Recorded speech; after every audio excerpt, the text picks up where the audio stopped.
말로만 해도 이 폭력이란 말이죠, 이게. 어떻습니까? 말은 진짜 잘해야 돼. 내 조선시대 얘기를 한번 할까요?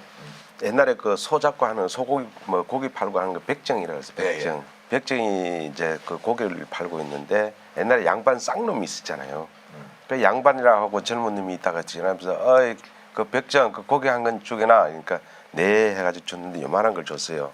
그 뒤에서 이제 고기 사러 온 사람이 나이도 좀 지긋하고 그래서 박스방 죄송하지만 그 고기 한 건 주세요. 그러니까 네 이러면서 이만큼 준 거예요. 이만큼을. 예. 그래서 이제 앞에 이제 그 양반 그 젊은 양반 뒤에 보니까 고기 이만하잖아. 그래서 가가지고 아니 누구 고기는 이만해 주고 누구는 왜 이렇게 적게 주냐 하니까 아, 네 죄송합니다. 이거 뭐 백정이 주는 고기하고 박스방이 주는 고기는 다릅니다. 이러면서 표현을 하더라는 거예요. 그래서 이 언어 폭력은 진짜 없어야 돼.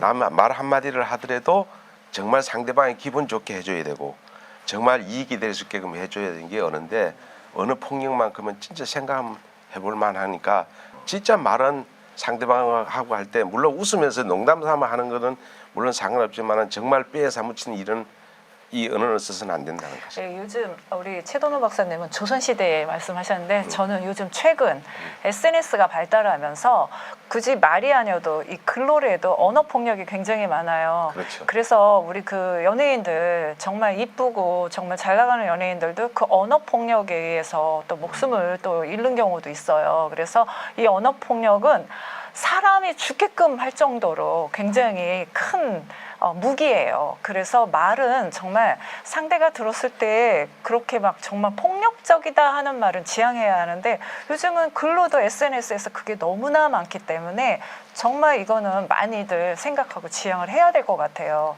그래서 보이지 않는 칼이죠. 뭐 네, 그거는 완전 근데 무기예요. 남한테도 물론 언어 폭력하면 안 되지만요. 가장 가까이 있는 가족 간의 언어 폭력. 맞아요. 특히 이제 그 부모님이 이제 뭐 치매가 왔거나 이렇게 누워 계실 때 자식들, 며느리 이렇게 그냥 지나가는 소리로 이렇게 하는 것 굉장히 상처가 많이 되거든요. 그래서 또 이제 저 같은 경우 이제 딸 둘인데, 그러니까 아이들한테 어렸을 때 그냥 무심코 한 얘기가 나중에 한참 지나서 엄마 나는 그것 때문에 나 굉장히 상처받아서 이런 얘기 가끔 듣기도 하거든요. 그래서 저는 칭찬은 많이 해주고 핀잔이나 야단치는 거는 가능한 적게 하되 꼭 해야 되면 저는 문자로 합니다.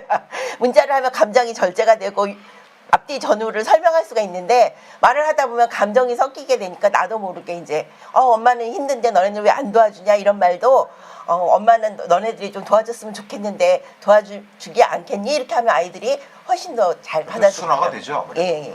저 같은 경우는 너무 친하다고 해서 너무 편하다고 생각하니까 말이 같은 말이라도 존중을 해줘야 되는데 그냥 너무 편하니까 말이 막 나와요. 그러다 보면 상대방에서 기분이 나빠하는 게 제가 봤을 때는 보이거든요. 근데 저도 모르게 그렇게 나오는데요. 예를 들어서 제가 살이 쪘어요. 근데 저 사람 살이 쪄서 살 빼라. 이것도 사실 그 사람이 상처를 받으면 그것도 언어 폭력이 되는 거거든요. 그러니까 제 입장을 생각하는 것도 그렇고. 저 같은 경우는 언어 폭력 하면은 이제 저는 항상 어딘가 아프고 안 좋은 사람들 상대를 하다 보니까 한 번만 들어도 좀 이제 본인도 힘들고 아프지만 저도 이제 흔히 말 기가 빨린다 그러죠. 그렇게 되는데 가끔 그런 분들이 있어요. 문 열고 막 그 불편한 거 이야기하고 나가시다가 뒤돌아서서 똑같은 말 한 번 또 하시고 네 해주면 또 나가 들어와서 다시 한번 똑같은 말 또 한 번 하시고 저 강도로 계속 저를 자극을 하는 거예요. 본인은 그냥 점잖게 말을 하시지만 똑같은 말 그 자리에서 계속 반복하시는 것도 언어 폭력 중에 하나거든요. 반복도. 그렇죠. 맞아요. 네, 네. 택시를 탔는데 택시 기사님이 기분이 너무너무 나쁘신 거예요. 그래서 왜 그러시냐고 그랬더니 어떤 70쯤 되신 분이 타셨는데 조금 가다가 왜 젊은 놈이 할 일 없이 이렇게 택시 기사를 하냐고 그러시더래요. 그래서 머리가 하얘지면서 자기가 뭐라 그랬는지 아냐. 죄송합니다. 그러면서 그분을 모셔다 드렸대요. 근데 그분이 내린 데가 아주 그냥 초란 집에 이렇게 내렸다는 거예요.